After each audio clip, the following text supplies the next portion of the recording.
Grunge transformed a group of Seattle misfits into worldwide superstars. It was like the Beatles, you know? It's like Nirvana mania. Then self-destructed almost as soon as it began. Kurt's death just seemed to take the wind out of everybody's sails. 10 years after the release of Nirvana's breakthrough album, VH1 and Spin magazine look back on the sound and fury that changed the face of music.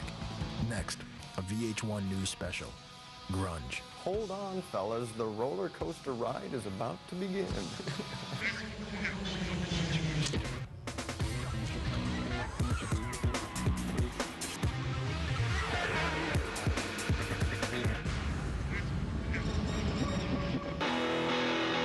It was a raw, heavy sound born of geographic isolation, boredom, and economic despair.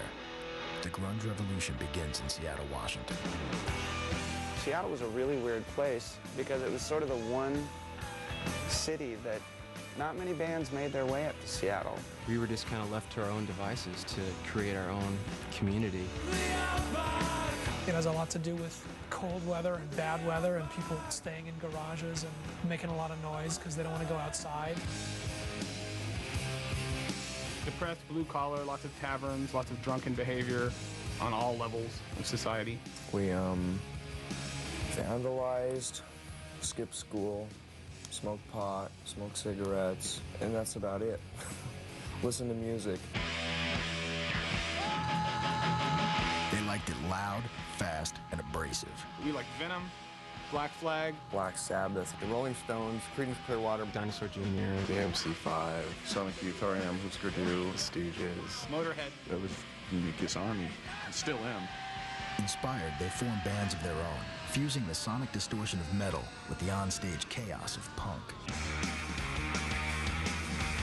The punk rock explosion is what got me interested in the whole idea that I was going to be able to do it.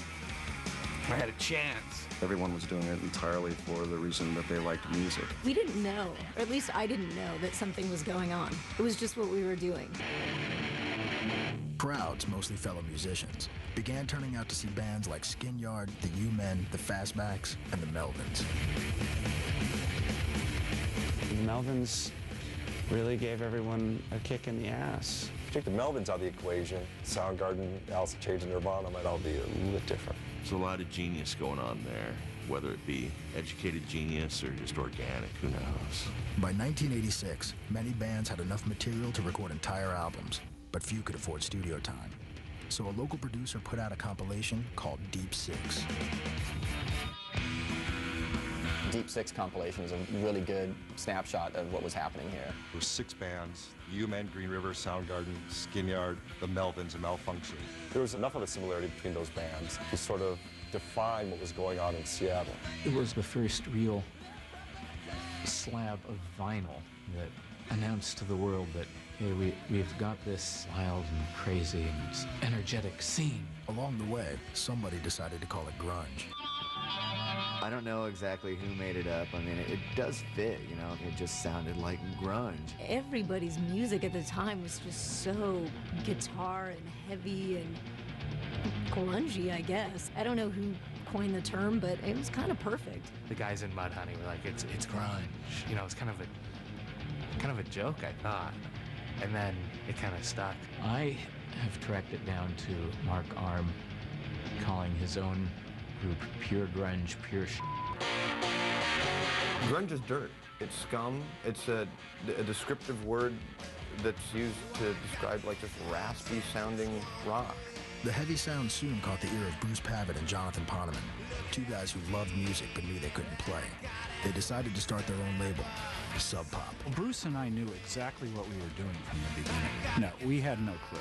I decided to break my piggy bank, and he decided to hold up a couple of convenience stores, and we pooled our money together, and we said, let's make a go of this.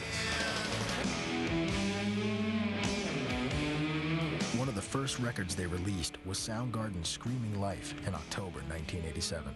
The first time I saw Soundgarden, they were amazing, and it was an incredible, thunderous experience. I was just blown away just by Krist, and Kim and Hero. I just thought it was just totally unique, totally original.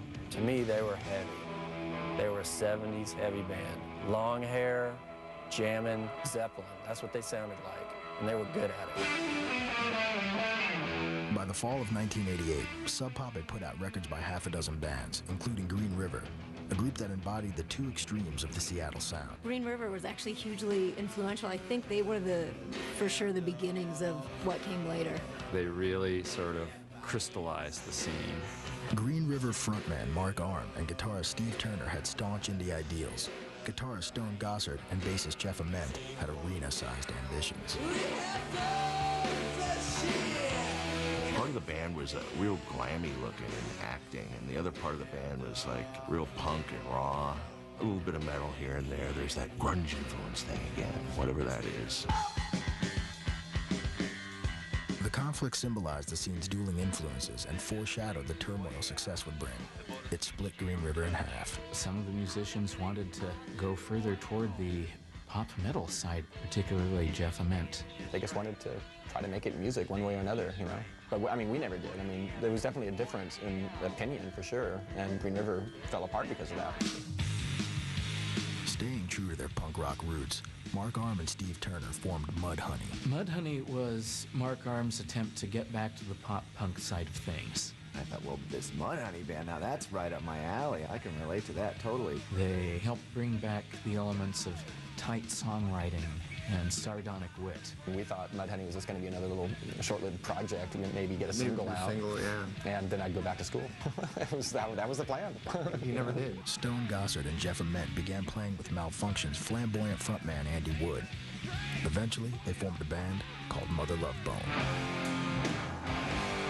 Mother Love Bone had the potential to go the furthest at that time. Andy's showmanship was just second coming, you know. Elvis squared. I thought Andy was just a natural front man, tons of charisma. He was already somebody that people there were really responding to because he was kind of interesting and he was very rock and roll.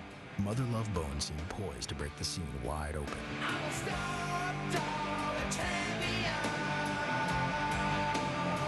Mother Love Bone was a deliberate attempt to create a band that would be popular, that would break through and do the arena tours.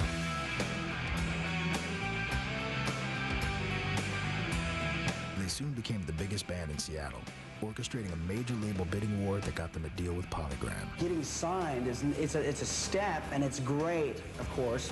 It's better than washing dishes. It's better than licking boots. By the way, you have nice boots. The smart money certainly would have been on Mother Love Bone to be the ones to break, and that they were going to be the ones to take this whole community with them and really introduce what was happening in Seattle to the rest of the world. I definitely realized touring in a van is not what I want to do. I want a bus. I need a bus. Quickly, a bus. On the eve of Mother Love Bone's major label debut in 1990, Andy Wood died of a heroin overdose. I think that his death was actually like the catalyst for people kind of seeing that they weren't invincible anymore. Andrew Wood's death certainly brought a lot of seriousness to the scene. It no longer seemed like just such a frivolous game. Most definitely, Andy passing on was it changed a lot of people here locally. A lot of people I know, it really took them back and made them evaluate things in their lives. And a dream like this must die. With Wood gone, Mother Love Bone called it quits. Surviving members Gossard and Ament would soon meet a surfer from San Diego named Eddie Vedder. And along with a small army of bands from the Pacific Northwest, they'd be catapulted to rock stardom. Coming up, Sub Pop's secret plan to bring grunge to the masses. They were great at slogans and packaging. You knew you were being hustled, but it felt important. Then, Nirvana blindsides the nation. It was like the Beatles, you know? It's like Nirvana mania.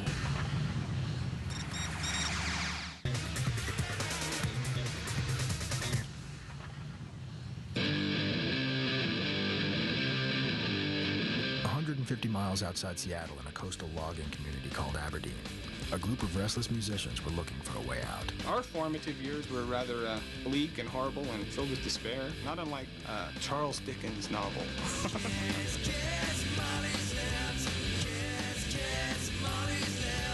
We would spend hours in Aberdeen in dank, mold-covered houses listening to Black Sabbath records. I mean, if rock and roll is a bitch, we were waned on its teat. The Melvins, who had been playing in the Seattle area since 1984, led the way.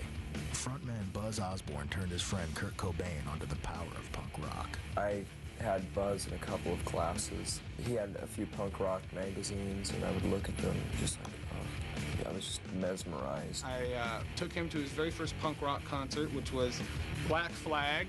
I remember him being very overwhelmed by the whole entire experience. Cobain, a troubled kid from a broken home, spent his high school years shuttled between friends and family.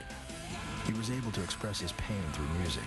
My father wrote me a letter. He said if it wasn't for living in an oppressed town, he wouldn't have had the incentive to really go out and prove something to anyone, and he likes to take credit for that. Cobain started playing with fellow Melvins fan Krist Novoselic in 1986. By the following year, they were calling themselves Nirvana. We were out for kicks, man, and we were out for passion, and we were out for art. That's how we lived our lives. After recording a 10-song demo, the band was signed to Sub Pop Records. Their debut album, Bleach, was released in June 1989. There was this new label in town, Sub Pop, and everybody was getting signed to it, and the enthusiasm stemmed from great music. The scene was buzzing, and Sub Pop was making the most of it. Jonathan Poneman and Bruce Pavitt just sort of fashioned themselves as these sort of Clive Davises of grunge or something. Those guys were real hustlers. They were great at slogans and packaging. You knew you were being hustled, but it felt important. I don't think they should take this in a bad way, because I wouldn't. I mean, they're very successful, but they're the biggest liars in the world, man. Bands like Tad, whose burly leader was actually a classically trained musician from Idaho, were given blue-collar identities that weren't entirely earned. Bruce really got him to dress up in flannel and wield chainsaws and really play up this image of a mountain man, and it worked.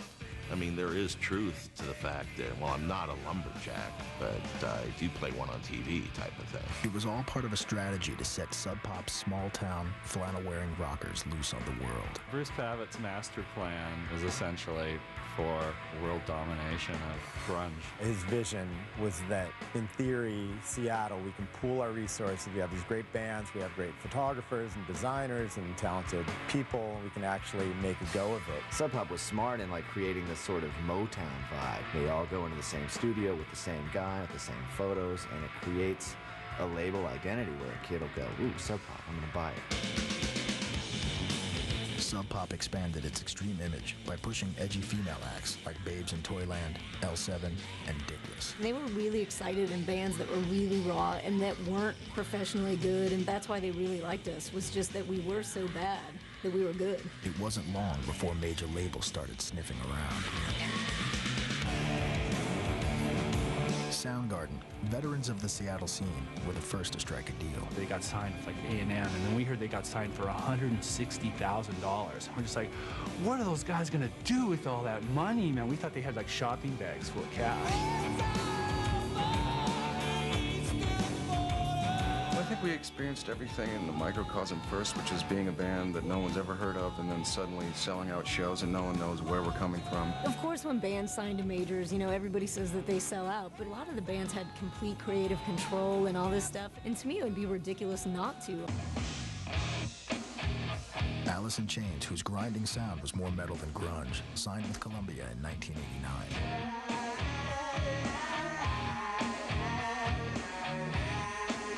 If you look at the early touring itinerary of Alice in Chains, they were on the heavy metal circuit, and they were being marketed as the next Helix. We're put together by a producer, to be grunge Backstreet Boys.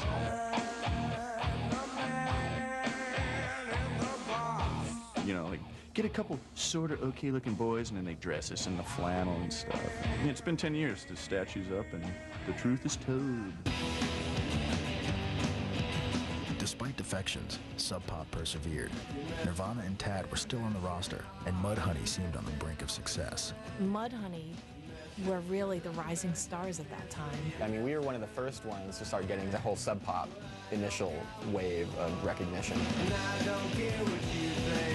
I think there were really great expectations for what Mudhoney could do. Sub Pop had miscalculated. The band about to break wasn't Mudhoney, but Nirvana. The final piece of the puzzle was DC punk veteran Dave Grohl. I'd never seen them before until I actually moved up here to play with them. I couldn't imagine them being any better, and all of a sudden they stepped it up even another notch. Dave added so much more diversity. Not only did he have perfect metronome timing, he hit really hard. With the new lineup intact, Nirvana left Sub Pop to sign with Geffen Records. Another blow to the struggling indie label. We just wanted to get in advance. We wanted people to see us and wanted some kind of recognition. Sentimentally, it was very difficult. You know, these are your friends. It's a chapter of your life that is closing. Another one beginning, but you don't always see it that way. In May, Nirvana went into the studio to record their major label debut. I call Nevermind a rite of passage record. Nevermind was definitely an album we wanted to make. I mean, we have no regrets.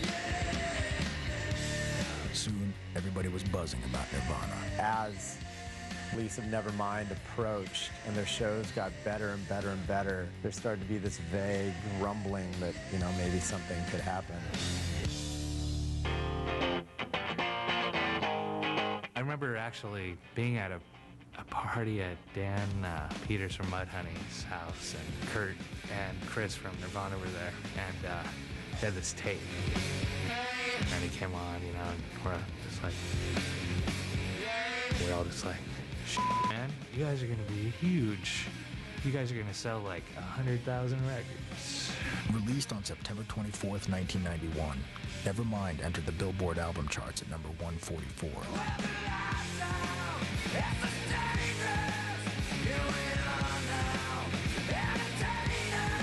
No one could have predicted what would happen next.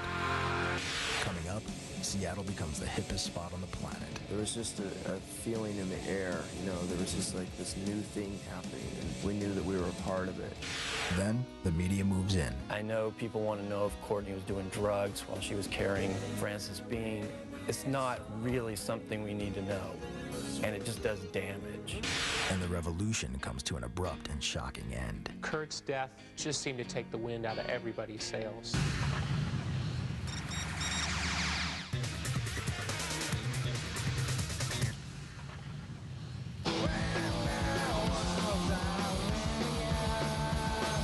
Soon after the release of Nevermind in the fall of 1991, Nirvana left for a short solo tour of Europe. While they were overseas, the band got word that the album was ripping up the charts and saturating the nation. We just got reports every once in a while, you know, hey, you guys are on the top 40. You know, we didn't even believe people for a long time, you know. We thought everyone was pulling our legs. It just came home as like the Beatles, you know. It's like Nirvana mania.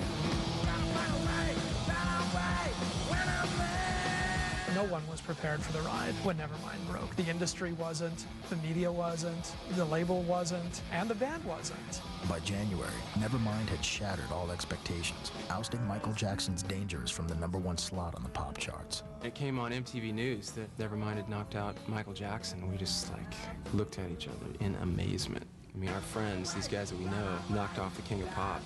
It was great. They had hit a nerve of American youth culture, and it just smelled like Teen Spirit everywhere. Nevermind had single-handedly transformed pop music. There was just a feeling in the air, you know, there was just like this new thing happening, and we knew that we were a part of it. It was one of those rare, like perfect moments in rock and roll where everything was like, it seemed right with the world for a change. Hair metal and dance pop were out. The anti-rock star revolution had begun. Isn't they having seed? In the 80s, It was all about glitz and glamour and rock stardom and just moving farther and farther away from reality.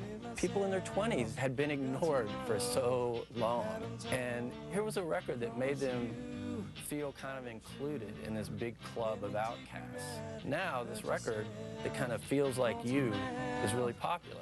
Nirvana did what no punk band had been able to. They brought alternative music to the mainstream. Nobody really had any kind of history of succeeding with alternative rock until after Nevermind, so that's like a real demarcation point. Suddenly it's this sort of mass cultural idea, and it's like, who are these people? Where do they come from? One baby to another. Amidst the chaos of Nirvana's success, Kurt Cobain married Courtney Love, controversial lead singer of the band Hole, in February 1992. But Love was already beginning to alienate Cobain's closest friends.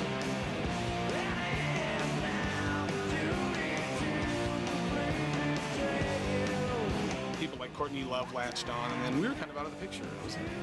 She didn't like me from the get-go, so it didn't surprise me, that I was pushed to the background.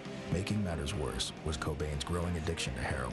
He was using almost every day, and it was visibly affecting his life. There were some other things that happened during Nevermind where he did, I guess, nod out in some interviews and whatnot. That's when I think they stopped doing so many interviews and giving so much access to him. The success of Nevermind overshadowed the release of another landmark grunge album, Pearl Jam's 10. The band was formed in the wake of Mother Love Bone's singer Andy Wood's death in 1990, when Stone Gossard and Jeff Ament met San Diego songwriter Eddie Vedder. Before long, Pearl Jam was recording and performing together.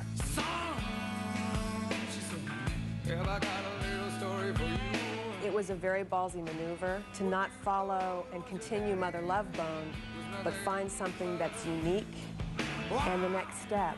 Quiet, almost shy off stage, Vedder channeled a furious energy into his performances. It was fun to watch Eddie crawl over the place and get up in the lights and everything. Very entertaining. And they have that thing again that makes a band special.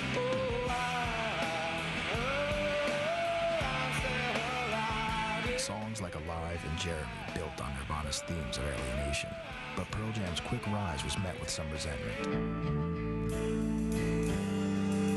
There was so much suspicion and so much heat that came down on Pearl Jam for being fake grunge and for being the ones who could cash in on the success of Nirvana, who really worked their way up and worked for it. With him on top, lemon yellow sun, arms raising. By the end of 1992, Nevermind and 10 had both gone multi-platinum. It was only the beginning. Nirvana broke it open to everybody and stopped whatever else was going on dead in its tracks, you know. That's when it really got out of control. Everyone was doing okay. Nirvana was doing great. Pearl Jam ended up doing great. At the time, it seemed really easy to handle.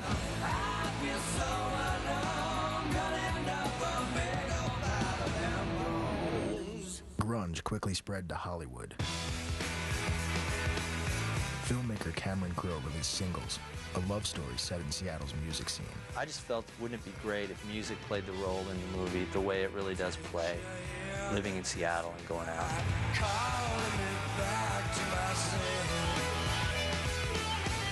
As the grunge sound took over, Seattle bands were forced to come to terms with their own sudden success. There's one thing you have to remember about Nirvana is Nirvana didn't go to the mainstream.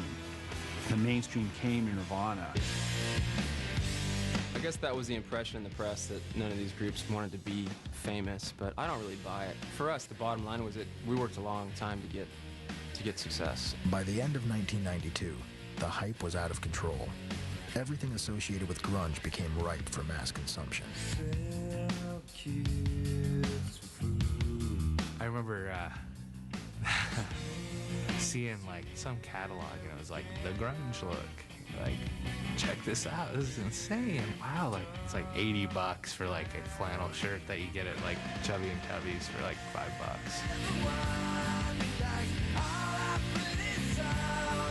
I think after Nirvana broke, most of the people were consciously trying to avoid wearing flannel, which is kind of unnatural. It's like consciously trying not to wear pants.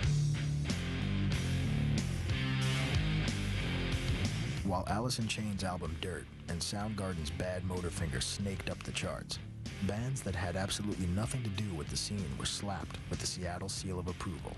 It was very frustrating because everything was sort of lumped together, and there was a lot of diversity in the alternative community, but it was all just sort of given this one word. And no matter what you did, it was grunge. People got so tired of grunge after it had become a media buzzword.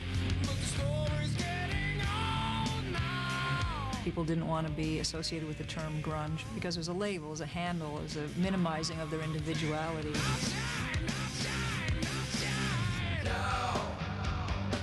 All eyes were on Seattle, and the media was becoming increasingly invasive. The media wanted to explore every aspect of it. And you know what? It was rock and roll. There weren't that many aspects. There's that famous story of Megan, who used to work at Sub Pop. This kid calls up, and he's like, hi, I'm doing, this piece in the style section of the New York Times, and we'd love to include a lexicon of grunge. That was a stroke of genius right off the bat. I gotta say, I gotta hand it to her. The lexicon of grunge. So he's shooting out phrases or words like, what's up, how's it going? And I'm giving him these totally ridiculous things, and rather than him saying, get out, that's not true, what I hear is, he's so busy typing in these moronic sayings that he doesn't question anything that I'm saying back to him. Who ever would say, catch you on the flippity fling flong, rock and roll, but the New York Times, they were psyched, man, because that was grunge code for buy. Of course, they printed that verbatim as being what the kids are speaking these days, so that was just a total masterstroke right there. When I saw Kurt Cobain getting kissed by Courtney Love on the cover of Sassy magazine is when I knew it had gone way too far. I think my exact words were, hold on, fellas, the roller coaster ride is about to begin. Love and Cobain found themselves in the media's crosshairs when a Vanity Fair article claimed Love used heroin during her pregnancy. But Vanity Fair handled it, maybe the way Spin, Rolling Stone, a lot of magazines handled it. We should have stayed out of the business of their child. I know people want to know if Courtney was doing drugs while she was carrying Frances Bean. It's not really something we need to know, and it just does damage.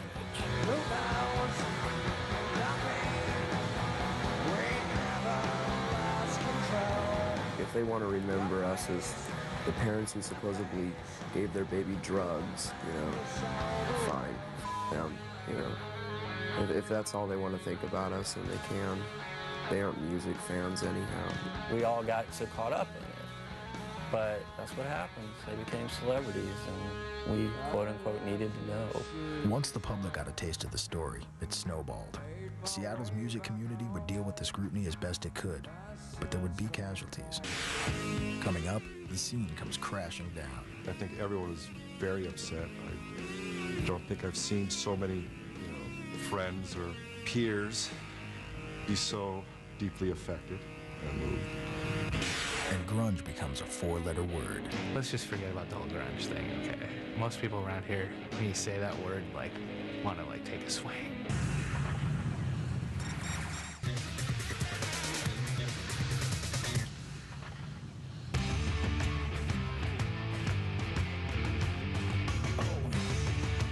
By early 1994, Nirvana, Pearl Jam, Alice in Chains, and Soundgarden all had #1 records. The media circus was growing, and Madison Avenue wasn't far behind. Grunge was everywhere. It was the best of times, it was the worst of times, You saw people in Seattle that suddenly were platinum-selling millionaires who acted like they weren't happy about that. Some had trouble dealing with the fact that their fan base now included the very people they had once despised in high school. Black hole sun, won't you come and wash away the rain? Seeing guys that would just as likely date rape as they would listen to your CD, that's not the sort of change you're hoping to affect. You can either retreat and just be a recluse somewhere. You can wander out into it and get lost and get frustrated and have a terrible time with it. Or you can attempt to manage it. Despite the deaths of Mother Love Bone's Andy Wood and 7-Year Bitch's Stephanie Sargent, heroin was still the drug of choice in Seattle. There was so much heroin around Seattle. There were so many sort of zombie-looking people with beautiful eyes.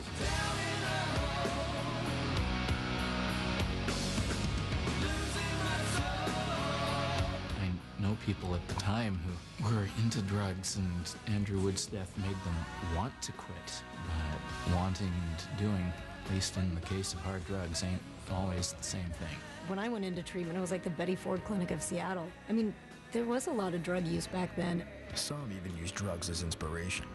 Alice in Chains wrote songs like Godsmack and Junkhead about their struggles. Alice in Chains delved into real personal hells. What's my drug of choice? All we knew is we got some drug habits, and we travel around the world playing songs, and people think we're neat. It's quite a shock, from living in your band room to that. Most shocking of all was Cobain. Suspicious of the media and prone to self-destructive behavior, he retreated deeper into heroin addiction. I think it's unfortunate that Kurt was on drugs as long as he was. You know, it took him away from his band and what he was doing and from his friends and stuff.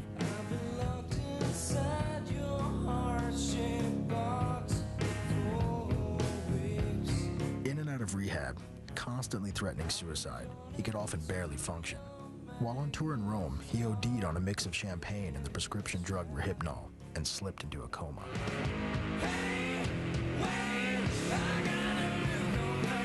I wasn't actually told that it was a suicide attempt, and I thought it was probably him celebrating too much. None of it was a real surprise to me. I mean, it was just like, a lot of times that's the end result of where this kind of stuff takes you. My feeling about Kurt was I was never going to be surprised if he died. He sang about dying.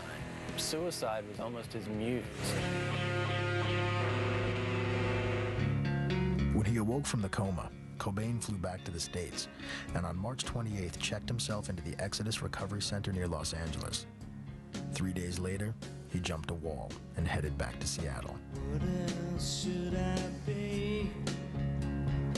All apologies. There was a sense that things were just not in any sort of control. Not after, you know, the overdose in Rome, and you could see what a mess this life had become. In the early morning hours of April 8th, the sad story came to an end. Hi, I'm Kurt Loder with an MTV News Special report. The body of Nirvana leader Kurt Cobain was found in a house in Seattle on Friday morning, dead of an apparently self-inflicted shotgun blast to the head. Police found what is said to be a suicide note at the scene, but it had not yet divulged its contents. Cobain had given himself a massive injection of heroin, then shot himself in the head. He was 27 years old. We were in disbelief at first, you know, we thought it was like another cruel joke. I think everyone was very upset.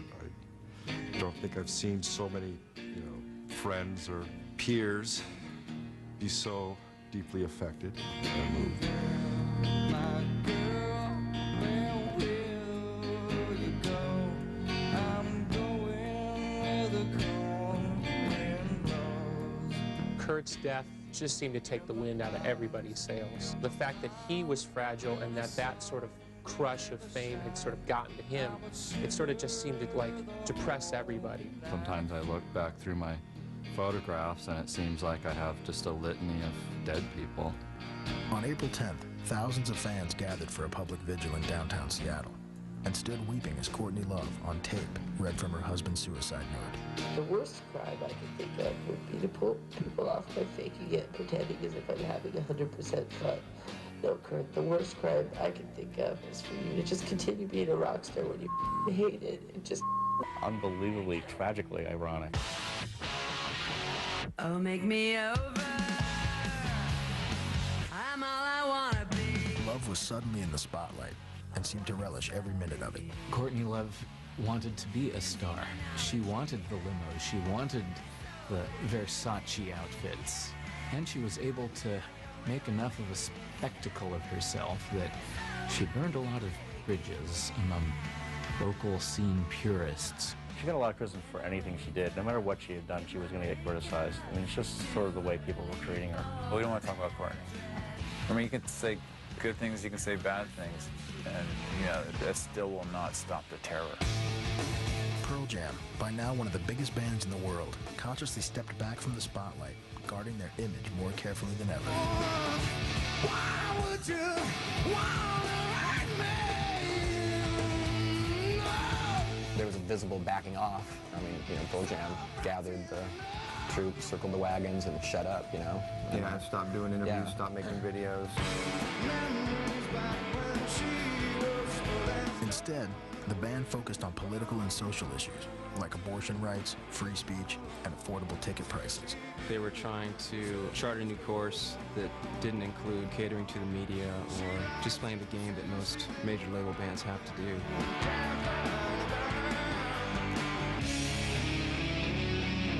Record companies moved quickly to fill the void left by Pearl Jam and Nirvana.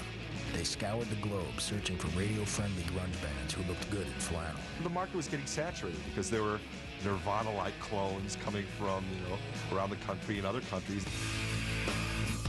When that band Silverchair happened, like those little kids who kind of were really cute little kids who sort of looked like Kurt Cobain and kind of played like Nirvana.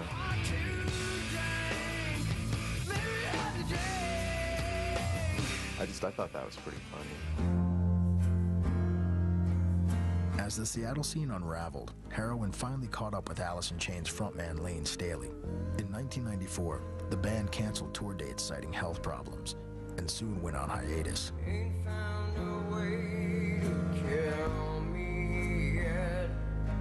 I'd heard a lot of stories about Lane. I mean, there was so much talent there, and drugs have just hurt so many people. I just think there was way too much going on inside that band, and it just kind of, I think it was just an implosion. Let's just hope that Lane emerges again. I don't know what the hell he's doing now, but I'm telling you, he's probably not up to good.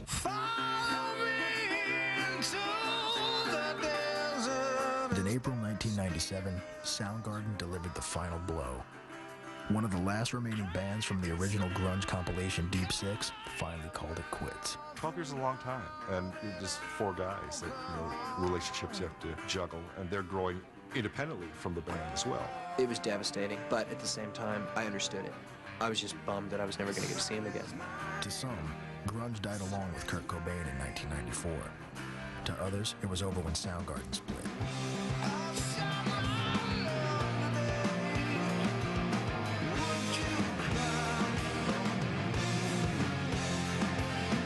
There's still plenty of screaming going on in Seattle. Coming up, the music formerly known as grunge. Rock is short-lived, We have no good excuse to still be around. We just are. No, not the milk. Yeah.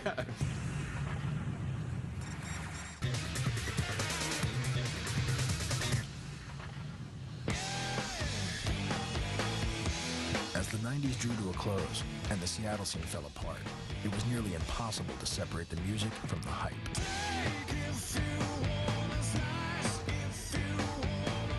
Grunge had become a dirty word. People got so tired of grunge, a lot of people really wanted to distance themselves. Let's just forget about the whole grunge thing, okay? Just because, I don't know why, but most people around here, when you say that word, want to, take a swing.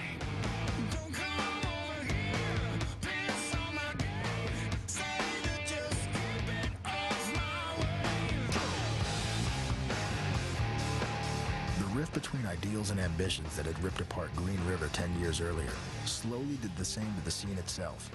Ultimately, grunge was dragged down by the weight of its own stereotypes. It's hard not to laugh at a term like grunge. So you're supposed to go out and sound grungy? Nobody wants to be pigeonholed like that. I got sick of hearing about Seattle. I didn't want to listen to it. Those who made it big, and even those who didn't, learned about rock stardom the hard way. I think that my friends that became famous, fame was hard to deal with. It wasn't as fun anymore. You find out it's a business, run by these other people, and then you're part of it, and you're part of a machine, and it's not what it all appears, It's not like, ooh, everything's fixed now.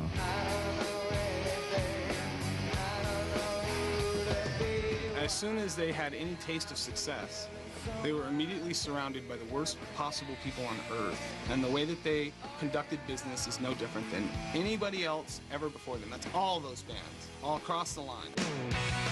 After a while, all they wanted was to escape the mess the media had left them. What have we done with innocence? Dave Grohl Grohl formed a power pop band, the Foo Fighters. Dave was always like a really, he was always a good sort of pop punk songwriter. Even before he was in Nirvana, he did these cassettes that were very popular in the underground.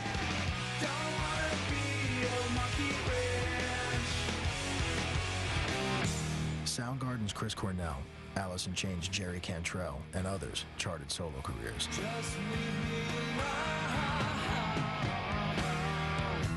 And Courtney Love became a pop star and Hollywood actress.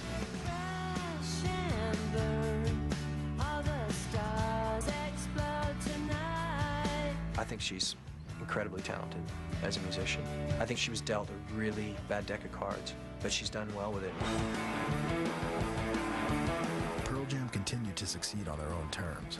In 2000, they tweaked the industry yet again with the release of 72 live albums from a recent tour.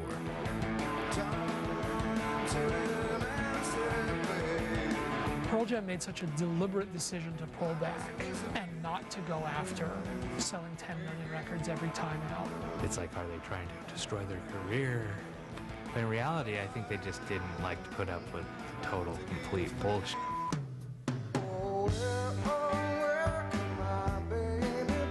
Fittingly, the band's highest charting single ever, a cover of the oldie Last Kiss, wasn't a grunge song.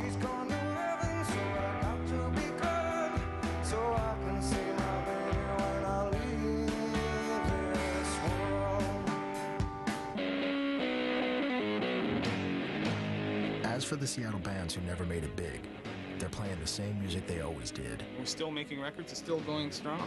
I mean, I see absolutely no end in sight for this. This is what I do.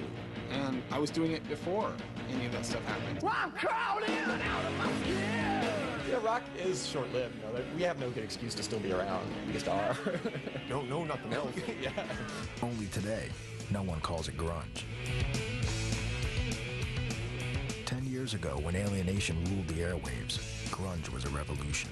There was a real sense in the air that we were going to take over the world, that we were finally going to sort of overthrow the music business, and the kids were going to run it finally.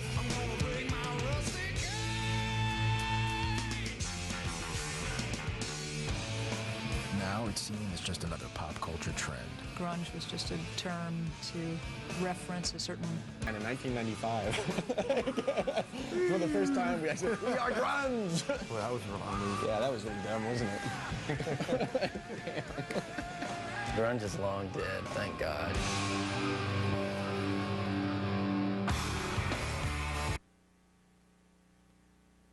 How did the Dixie Chicks go from busking on street corners in Dallas to releasing one of the best-selling country albums of all time? Drive. Check out their story and